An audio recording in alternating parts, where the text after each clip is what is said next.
Hello friends, मैं doctor Rawat Chaudhary yes homeo infertility centre Jodhpur से। और फ्रेंड्स, आप लोग जानते हैं मैं जोधपुर में एक होम्योपैथिक डॉक्टर हूं और मेरी कोशिश रहती है कि आपके साथ में हम लोग हर बीमारी के जो होम्योपैथिक ट्रीटमेंट है वो आपके साथ शेयर कर सकें। आज के वीडियो में हम लोग बात करने वाले हैं इनफर्टिलिटी के बारे में। इनफर्टिलिटी आप जानते हैं कि इसके केसेस बहुत तेजी से बढ़ रहे हैं और बिल्कुल जो यंग कपल्स है वो इनफर्टिलिटी या निसंतानता के कारण फिजिकली, मेंटली और फाइनेंशियली भी बहुत ज्यादा परेशान होते हैं। इसके लिए लाखों रुपए खर्च किए जाते हैं, लेकिन उसके बावजूद भी उनको बहुत ज्यादा सक्सेस या बहुत अच्छे ट्रीटमेंट कहीं नहीं मिलते।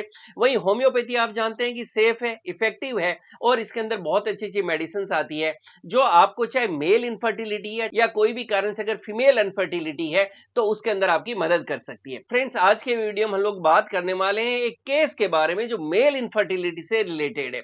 पुरुषों के अंदर निसंतानता का सबसे बड़ा कारण जो देखने को मिलता है वो होता है उनके स्पर्म काउंट कम हो जाना, उनके शुक्राणु की संख्या कम हो जाना। और दो तरह से लो स्पर्म काउंट देखने को मिलता है। एक होता है ओलिगोस्पर्मिया, जिसके अंदर हम कहते हैं कि स्पर्म्स बन रहे हैं बट कम क्वांटिटी में बन रहे हैं। दूसरा होता है एजियोस्पर्मिया या नील स्पर्म काउंट आप कह सकते हैं, जिसके अंदर की बिल्कुल ही शुक्राणु जो है वो बिल्कुल बन ही नहीं रहा। तो फ्रेंड्स, ऐसा ही एक केस हमारी क्लिनिक पे आया, वो मैं आपके साथ यहाँ डिस्कस कर रहा हूँ कि उसके अंदर देखा गया कि उनको ओलिगोस्पर्मिया था, यानी स्पर्म्स बन रहे थे, बहुत कम क्वांटिटी में बन रहे थे।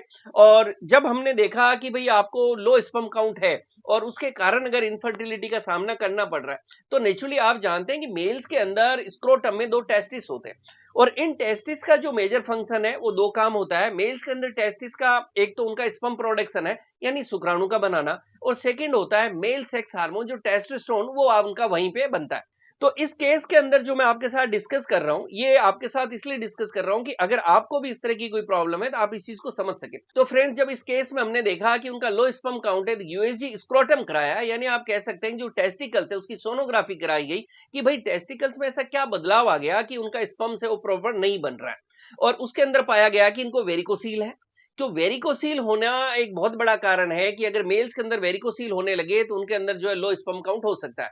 अच्छा, स्पर्म काउंट की हम बात करें तो जैसे लो स्पर्म काउंट के लिए एक तो हम बात कर रहे हैं कि आपको वेरिकोसील है, उसके कारण हो सकता है। इसी तरह से वो मेल जिनमें टेस्टिस से रिलेटेड कोई दूसरी प्रॉब्लम है, जैसे अनडिसेंडेंट टेस्टिकल्स है, टेस्टिस की एट्रोफी है, हाइड्रोसील है या और कोई तरह का हार्मोनल इम्बैलेंसेज है, तो ऐसे के अंदर भी उनको जो है लो स्पर्म काउंट देखने को मिल सकता है। फ्रेंड्स, वेरिकोसील की हम बात कर रहे थे कि इस केस के अंदर जो हम लोग यहाँ बात कर रहे हैं कि उनको स्पर्म काउंट कम था, जब उनका यूएसजी स्क्रोटम कराया गया तो पता चला उनको वेरिकोसील है। अच्छा, वेरिकोसील में क्या सिम्टम्स आपको देखने को मिलते हैं कि इसके अंदर आप देख सकते हैं कि मेल्स के अंदर जो उनके टेस्टिकल्स है वहां पे आपको एक स्वेलिंग सा देखने को मिलेगा। जब वो टच करेंगे तो देखेंगे कि वहां कुछ सूजन सी होगी है, कई बार वहां आपको पेन देखने को मिल सकता है, एक डिस्कम्फर्ट, भारीपन सा आपको वहां महसूस हो सकता है और इसके कारण आपको लो स्पर्म काउंट देखने को मिलेगा। इनफर्टिलिटी नेचुरली होने लगेगी और ऐसे के अंदर मेल्स के अंदर उनका जो टेस्टोस्टेरोन हार्मोन है वो जब ब्लड टेस्ट कराएंगे तो देखेंगे कि उनका टेस्टोस्टेरोन है वो भी काफी कम हो रहा है। अब हम बात करें कि क्या कारण होता है जिसके कारण मेल्स के अंदर सब ये वेरिकोसील हो जाता है। देखिए, कारण की बात करें तो कोई एग्जैक्ट या कोई सिंगल कॉज नहीं है, बट अगर मैं मेरे क्लिनिकल एक्सपीरियंस से बात करूं तो मैंने देखा कि वो बॉयज जिन्होंने बहुत ज्यादा वेट लिफ्टिंग का काम किया है या वो बॉयज जिन्होंने कि जिम में गए हैं और काफी ज्यादा वेट उठाया है, तो ऐसे बॉयज के अंदर वेरिकोसील काफी ज्यादा आपको देखने को मिलता है। फ्रेंड्स, यहां मैं आपके साथ एक केस स्टडी शेयर कर रहा हूं, एक सक्सेस स्टोरी आपके साथ शेयर कर रहा हूं कि किस तरह से इनफर्टिलिटी का जो केस था जिसके अंदर वेरिकोसील भी था इस केस के अंदर और उनको लो स्पर्म काउंट भी था, तो किस तरह से होम्योपैथिक मेडिसिन से इस केस को ठीक किया गया। मैं आपके साथ जो रिपोर्ट शेयर कर रहा हूं, इस रिपोर्ट्स के अंदर आप देखेंगे कि पहली जो वेरिकोसील की रिपोर्ट है, ये आप इसके अंदर डेट देखेंगे कि 19 दिसंबर 2023 की है। इसके अंदर लेफ्ट साइड में वेरिकोसील बताया गया है, सेकंड ग्रेड। इस केस को समझ के और जब हमने इनकी प्रॉपर होम्योपैथिक ट्रीटमेंट इनका शुरू किया, हमारी जो मेडिसिन हमने क्लिनिक से दी, उसके बाद आप नेक्स्ट रिपोर्ट देखें जो 29 अप्रैल की है और इस रिपोर्ट के अंदर लगभग 4 महीने बाद की रिपोर्ट है। इसके अंदर आप देख सकते हैं कि रिपोर्ट बिल्कुल नॉर्मल आई है और इनको कोई वेरिकोसील नहीं बताया गया। तो आपने देखा कि किस तरह से इनका वेरिकोसील जो है होम्योपैथिक मेडिसिन से ठीक हो गया। जब वेरिकोसील ठीक हुआ तो इसका आप रिजल्ट देख सकते हैं कि इनका जो स्पर्म काउंट था वो भी ठीक हुआ। नेक्स्ट रिपोर्ट जो मैं आपके साथ शेयर कर रहा हूं वो इनके सीमेन एनालिसिस यानी जो वीर्य की जांच है उसको आप देखें। इस रिपोर्ट के अंदर आप देखेंगे कि जो 19 दिसंबर को हमने रिपोर्ट कराई, उनके अंदर स्पर्म यानी जो शुक्राणु है वो स्पर्म काउंट 6 मिलियन ही आ रहा है, जो कि बहुत ही ज्यादा कम है। उसी तरह से जो उसमें एक्टिव स्पर्म है वो सिर्फ 3% है, नॉन मोटाइल आप देखिए 95% है, नॉर्मल फॉर्म सिर्फ 5% है और 95% जो स्पर्म है वो एबनॉर्मल है। फ्रेंड्स इस केस के अंदर इनको प्रॉपर्ली जो हमने मेडिसिन दी, जो वेरिकोसील और स्पर्म काउंट के हिसाब से, उसके बाद में आप रिजल्ट देखिए, जैसे अप्रैल के अंदर उनका वेरिकोसील ठीक हो गया था, उसी तरह से सेम डेट में जो स्पर्म काउंट वाली रिपोर्ट है उसमें भी बहुत अच्छा सुधार आप देख सकते हैं कि इनका स्पर्म काउंट जो पहले सिर्फ 6 मिलियन था वो अब 80 मिलियन हो गया और बिल्कुल नॉर्मल रेंज में आ गया। पहले स्पर्म सिर्फ 3% ही एक्टिव थे, आज 80% है। नॉर्मल फॉर्म स्पर्म 95% हो गए हैं और एबनॉर्मल अब सिर्फ 5% है। क्या मतलब आप इन रिपोर्ट्स में साफ देख सकते हैं कि स्पर्म काउंट बिल्कुल एक नॉर्मल स्पर्म काउंट की रिपोर्ट आ रही है, जो बिल्कुल एक किसी हेल्दी मेल के लिए होती है।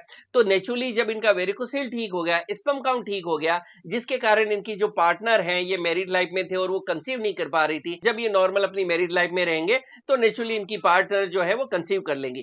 फ्रेंड्स ये सक्सेस स्टोरी, ये केस स्टडी विद रिपोर्ट्स मैंने आपके साथ इसलिए शेयर की कि अगर आप भी देखते हैं कि किसी भी कारण से अगर इनफर्टिलिटी का सामना करना पड़ रहा है तो उसके लिए आप होम्योपैथिक ट्रीटमेंट अपना सकते हैं। ये रिपोर्ट्स आपको सिर्फ वो कॉन्फिडेंस देने के लिए है। और अक्सर एक क्वेश्चन आता है सर कौन सी मेडिसिन यूज की, तो देखिए वेरिकोसील के लिए डिटेल के अंदर मेरे चैनल पे बहुत सारे वीडियो हैं, वो आप देख सकते हैं, जहां हमने एक्सक्लूसिव वेरिकोसील और इसकी मेडिसिन पे बात की है। और इसी तरह से स्पर्म काउंट पे भी अलग से हमने जो है वीडियो बना रखे, उसको भी आप देख सकते हैं। हमने इस केस के अंदर नेचुरली यहाँ पे हम लोग हमारे जो पेशेंट्स क्लिनिक पे आते हैं उसके लिए हम लोग वाईएचसी का वेरिकोसील ड्रॉप हमने बनाया है। इसी तरह से वाईएचसी का हमने स्पर्मो बूस्टेड जो है ड्रॉप है मेडिसिन है वो बनाई। इस केस में हमने दोनों मेडिसिन यूज की है और उसका रिजल्ट आप यहाँ देख सकते हैं। और इंडिविजुअल जो दोनों बीमारियां हैं इसको आप समझने के लिए मेरे चैनल पे पूरा डिटेल में जाके वीडियो देख सकते हैं। फ्रेंड्स ये वीडियो उन सारे मेल्स के लिए या उन सारे कपल्स के लिए एक आशा की किरण है जो इनफर्टिलिटी से परेशान है, जिनको लगता है कि उनको वेरिकोसील है या जिनको लगता है कि उनकी बॉडी में स्पर्म काउंट कम है और वो कभी पेरेंट्स नहीं बन सकते, तो वो लोग इस वीडियो को देख के, और मैं कहता हूं कि उनके लिए एक आशा की किरण है। आप जहां भी रहते हैं अपने नजदीक में होम्योपैथिक डॉक्टर है उनसे प्रॉपर ट्रीटमेंट ले। हमारे आसपास से बिलोंग करते हैं तो क्लिनिक का एड्रेस आपको वीडियो के लास्ट में मिल जाएगा। अगर आप बात करना चाहते हैं कहीं बाहर रहते हैं तो ऑनलाइन अपॉइंटमेंट के लिए भी आपको मोबाइल नंबर दिए हुए उस पर आप कॉन्टैक्ट कर सकते हैं। Thank you.